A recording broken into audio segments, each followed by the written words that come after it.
Herodotus recorded a story he refused to believe. Phoenician sailors claimed that rounding the southern tip of Africa, the midday sun stood on their right hand to the north.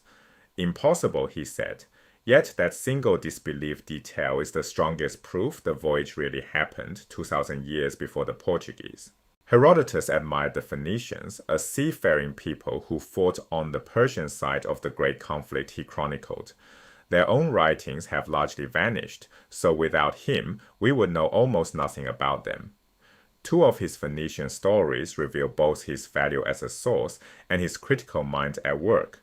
The first is a voyage so audacious that Herodotus himself could not accept it. The second is a method of trade so peaceful it seemed to embody everything he believed about how people should treat one another. Roughly 2 centuries before Herodotus' time, an Egyptian pharaoh wanted to answer a question. Could Africa be sailed around? He sponsored a Phoenician fleet to find out. The ships launched from the Red Sea and sailed south, hugging the eastern coast of Africa. They rounded the continent's southern tip, turned north along the Atlantic coast, passed through the Pillars of Heracles at the mouth of the Mediterranean, and returned to the Nile Delta. A complete circumnavigation of Africa accomplished around 600 BC. The Portuguese voyage of the late 15th century, usually credited as the first, came 2,000 years later. If Herodotus' report is true, the Phoenicians did it first in wooden ships with no charts of what lay ahead. The voyage took 3 years, and Herodotus explains why. Whenever the sailors ran short of food, they went ashore. They planted crops on the African coast, waited under the warm sun for the harvest, then loaded the grain and sailed on. Each stop cost months. It is a strange, practical detail. Exactly the kind of thing a real expedition would do, and exactly the kind of thing a fabricated tale would never bother to invent. The mundane logistics ring true. Now the detail that broke Herodotus' belief. The sailors reported that as they rounded Africa's southern tip and sailed west, the midday sun stood on their right hand in the northern sky. To Herodotus, this was absurd. Everywhere in the Mediterranean world, the noon sun hangs to the south, and he pictured the earth as a flat disk, not a sphere. He had no way to know that below the equator, the geometry reverses. South of that line, the noon sun really does appear in the north. A ship sailing west around the Cape of Good Hope would see the sun exactly where the Phoenicians said it was. No one in the Mediterranean could have invented that detail.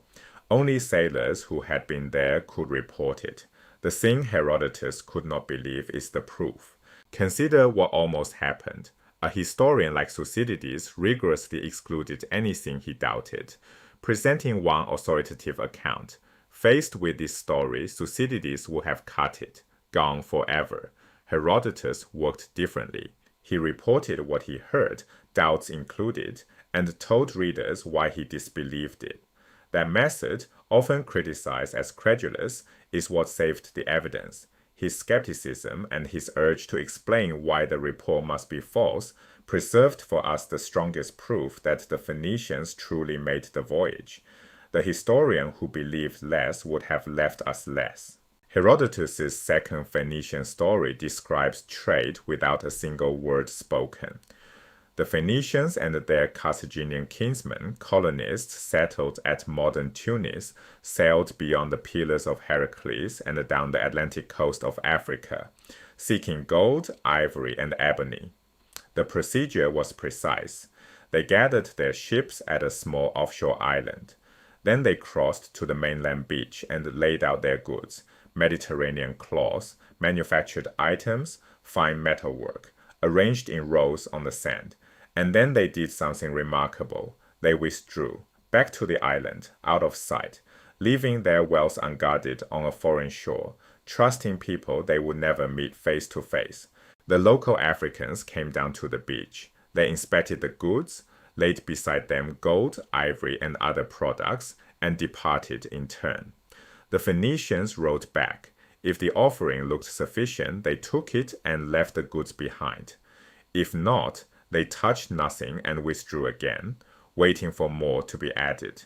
The exchange continued, offer and counter-offer, until both sides were satisfied, each departing with what the other had brought. No contact, no language in common, no hostility. Neither side ever cheated, because cheating would end the trade forever. Herodotus clearly loved this story. It embodied his ideal of how peoples should treat one another, avoid strife and violence wherever possible, and respect others exactly as you wish to be respected. Two civilizations meeting, and neither needed to dominate the other. The Phoenicians were one thread in a vast tapestry. Herodotus explored Egypt himself, sailing up the Nile to Elephantine at the First Cataract, near modern Aswan, named for the African ivory traded there. He devoted an entire book of his histories to Egypt's monuments and deep past.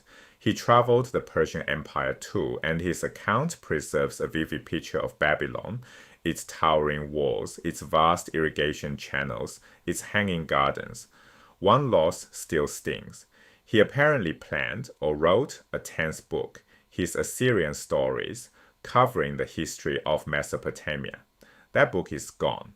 Like the Phoenician records themselves, it vanished, a reminder of how fragile our window into the ancient world is, and how much of what survived because one curious traveler from Halicarnassus wrote down everything he saw and heard. Herodotus gave the Greeks a picture of their place in the wider world and a record of their proudest hour, the victory over Persia. But he offers something larger, a vision worth living up to, harmony among peoples who respect not only themselves but others. The Phoenician voyage honored foreign achievement. The silent trade showed exchange without conquest, and he aimed that vision at his own audience. The Athenians and Spartans of his day were sliding towards war with each other. Herodotus reminded them that there had been a time when they lived at peace and accomplished great things, precisely because they acted together in unity. It was his hope that such times might come again. The historian who recorded what he doubted also recorded what he dreamed, and both turned out to be worth preserving.